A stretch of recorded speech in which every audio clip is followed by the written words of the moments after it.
Hello everybody, welcome back to another video. I'm hoping you guys are having a fantastic day. So today's upload, as you can see, we'll be talking about the snowstorms that are, one already occurred, one is ongoing, and one will occur.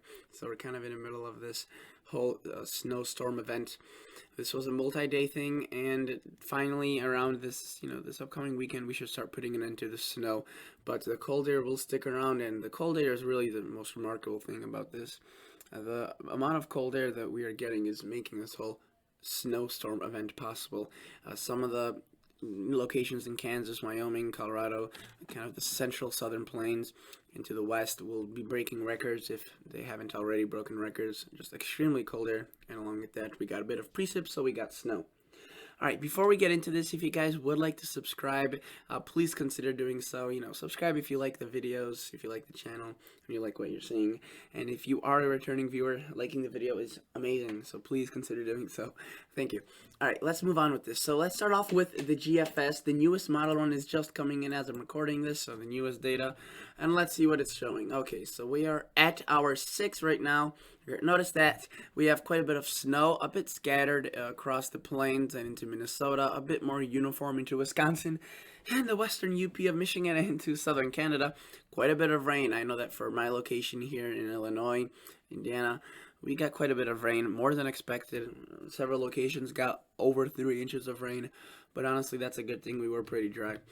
So notice that this system pulls away, doesn't really strengthen. It kind of catches wind of this jet stream, if you will. You can see that the jet stream initially is more in this shape, but eventually it becomes more troughed and allows for our next storm to come through. But while it does that, it just kind of blows this system away and really prevents it from strengthening. And notice that that's what happens. We have a low pressure developing along this cold front, not really a good sign for the development of the storm. We do have some rain pushing back into areas like Illinois, Iowa, Missouri. There are some thunderstorms already developing.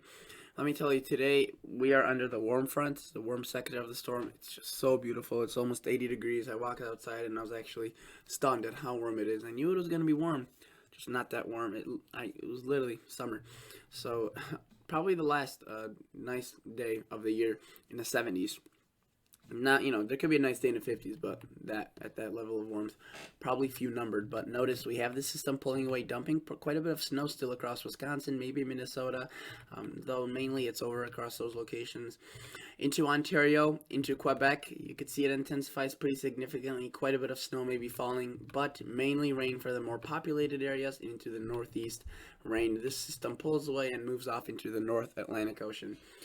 Affecting maybe Greenland, extreme areas of northern Quebec. But this is where we get our second system. So this one comes on shore much stronger than this storm. You can see it has a lot of energy, lots of snow in British Columbia. Vancouver seeing rain. I think at this point, I'm not too sure. There is a ton of air. Usually Vancouver doesn't see snow this early on in the year. However, again, many locations are seeing it that they typically wouldn't, and I don't really know where Vancouver exactly is on here. But you can see rain, snow, lots of it, very strong moves into the northwest of Washington. Really just northern Oregon gets skimmed by this. And southern Oregon, southeastern Oregon especially, seems to get almost nothing. That's unfortunate, but at least Idaho does, Montana, Wyoming, eastern Idaho sees quite a bit, southwestern Idaho maybe not that much. But then you can see this moves off into the plains, into South Dakota, North Dakota, Wyoming, the whole state maybe under some moderate to heavy snow. You could see Nebraska, Minnesota, Iowa seeing some snow. And this is should have gone over the timing a bit more.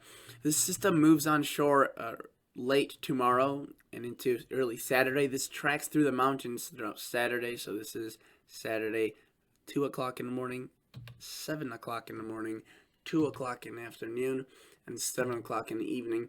And you can see this transits through much of Montana, Wyoming, North Dakota, South Dakota as mentioned. This is now 2 a.m. Sunday, morning, 7 a.m. Sunday, 2 p.m. Sunday, and this is now Sunday, 7 p.m. You can see that the snow by Sunday evening spreads into the plains, Iowa, Wisconsin, Nebraska. Many locations seeing their first snow of the season. Though it may not be awfully heavy, it's going to be there, so definitely a bit of a shock, even if it comes at a normal time. For some, the first snow is always, it seems too quick. So notice that mountains in Colorado also see a bit of snow. This is where things start splitting up. Kind of the low pressure parent splits to the south. Also notice you will be seeing quite a bit of shower activity across the southeast for the tropics. That may play a role with the later phases on with this storm, but you can see quite a bit of snow splits apart. One piece moves into Canada. You can see right there. It actually keeps itself together. But notice another piece of energy sticks snow through Nebraska, Iowa, Kansas, and actually brings us very far to the south at this point. Now, 7 o'clock Monday afternoon. 7 o'clock Monday morning. Apologize about that. And you can see this pushes into areas like Kansas City, the Quad Cities, Wichita, Topeka, seeing possibly some rain and snow showers. Maybe even some heavy snow across some locations. Maybe even Chicago, seeing a bit of snow into Monday. This quickly dies down into some rain. The snow almost disappears, if you will. The cold air is still there, just the cold air doesn't move that far to the south and doesn't catch along with this band of rain. We do see remaining snow, however, across the southwest, the Four Corners, New Mexico, Colorado, Arizona. This is definitely good news since these areas are just so dry. So this may not be a lot of snow, but they'll get anything they can get. Possibly by Tuesday, you can see this could be, and again, a multi-day event. We have a potential ice storm going on, maybe across Oklahoma and into Texas. So we'll have to see how that unfolds into Missouri, maybe some icing. Definitely, this is possible, especially at this time of the year when we have, a plentiful amount of cold air and precip. This has happened before, and this is where our newest model runs out. We'll go still processing the rest of it. You can see it turns mainly into rain, and with the latest model run, or the last one, shows a very similar thing. A bit more mixing going on across Texas. This is still a bit far out, but it's not awfully far out. So, and the models have been consistently showing the snow across these locations, so we'll definitely have to keep an eye for that. And then notice this storm really doesn't do much either. Maybe it could form into a stronger northeast system. We'll have to see. At this point, doesn't seem likely. You could see it moves across the southeast. Lots of rain for sure, even as it moves into the northeast. Whether or not it will be organized into an actual storm rather than just a slug of precip, we'll have to see. But after that, as I mentioned, things look to clear out pretty drastically. Maybe a few systems to the north tracking across, bringing some cooler air.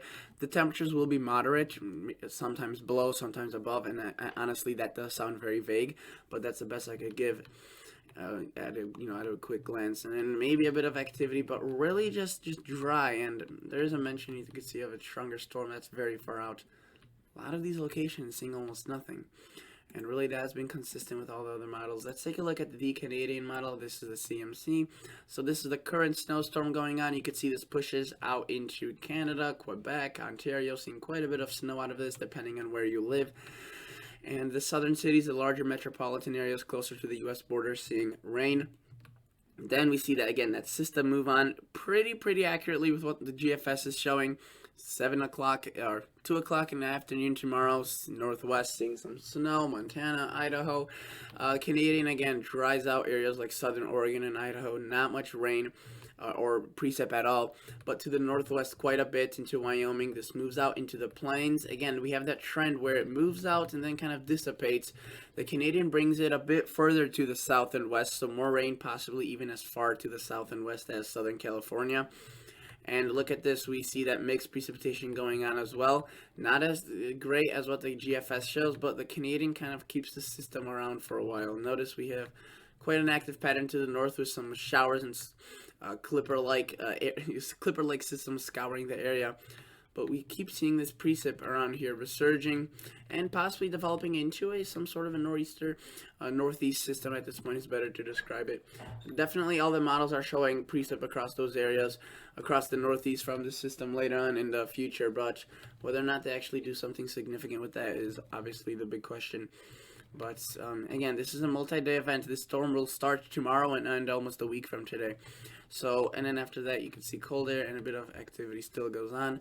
Now let's take a glance at the European model.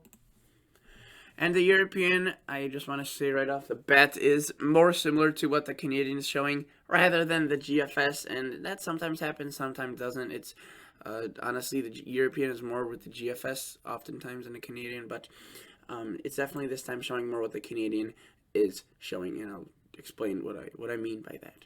So the European right now is showing that storm system like the other models, brings it across the Midwest into the Ohio Valley, bit of rain, doesn't keep it as strong as it moves it into Canada, a bit of snow across Ontario, but really strengthens it only once it's in Quebec, and then it's basically out of here. But again, you can see it moves in this system like the other models a bit earlier and a bit further to the south than the other models. It's a bit quicker to bring this out. Again, misses much of Oregon and Idaho, but brings heavy snow to Idaho, Montana, Wyoming. This then spills out into the plains, and this is where it starts looking more of what the Canadian did. Here, it's still relatively organized, right? But it quickly falls apart. The rain is definitely going to be there, impacting lots of locations, but the snowy side isn't as significant, and it does bring quite a bit of snow to the southwest. And eventually, after kind of squandering there for quite a while, the European does bring this precip back out from the depths. What this does is unknown at this point. You can see the European really doesn't do much with this system, brings it further to the south, less developed, and it does try combining it with a system from the north, but again, that is still very far out, and we'll have to see what that does. At this point, doesn't seem too impressive. Let's take a look at the total snowfall accumulations, winter weather, total snowfall according to the European. You could see that it isn't as significant as some of the other models, which I'll show you. It does still show a fair amount across the Dakotas, 6-7 inches, a lot across the northwest, Idaho, Montana, and up to a foot. The southwest also seeing pockets of 20, maybe even you can see right there, mountain range seeing almost 3 feet, 2 feet of snow. And southeastern Canada also seeing quite a bit into Quebec and Ontario.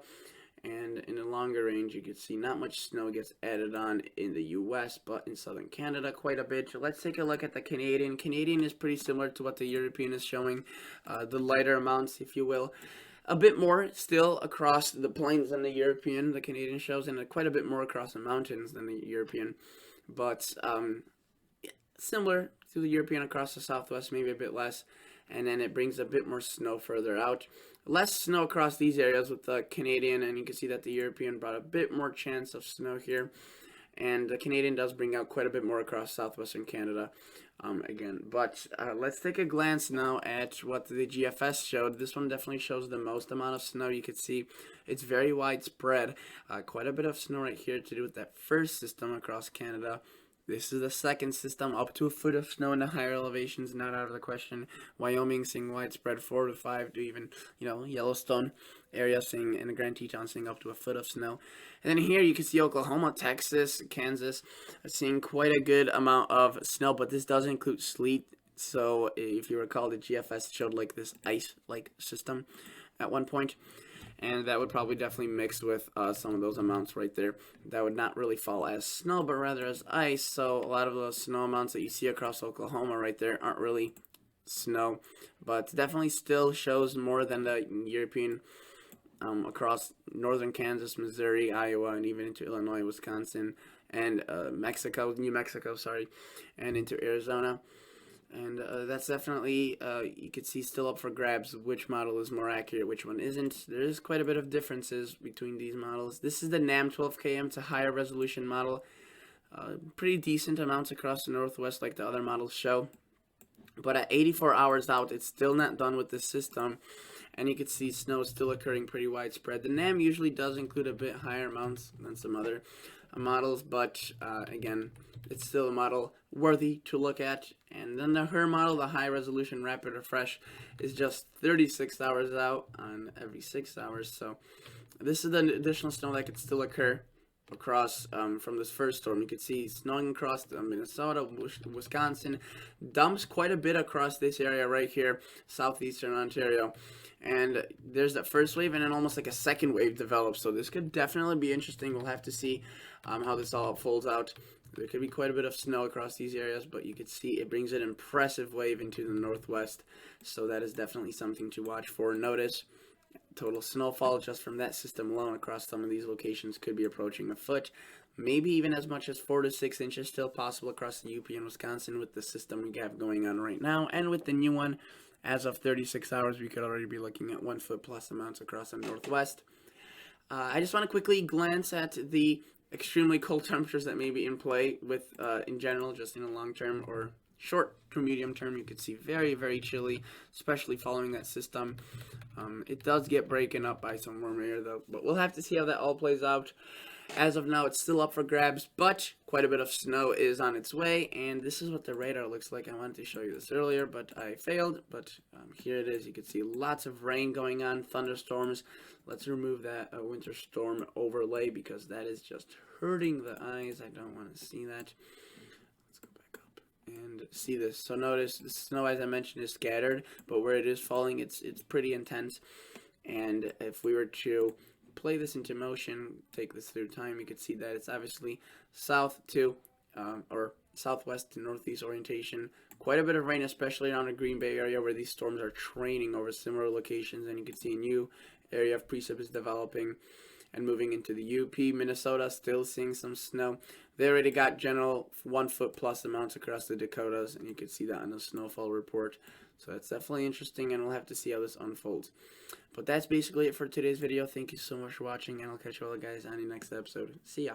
Bye.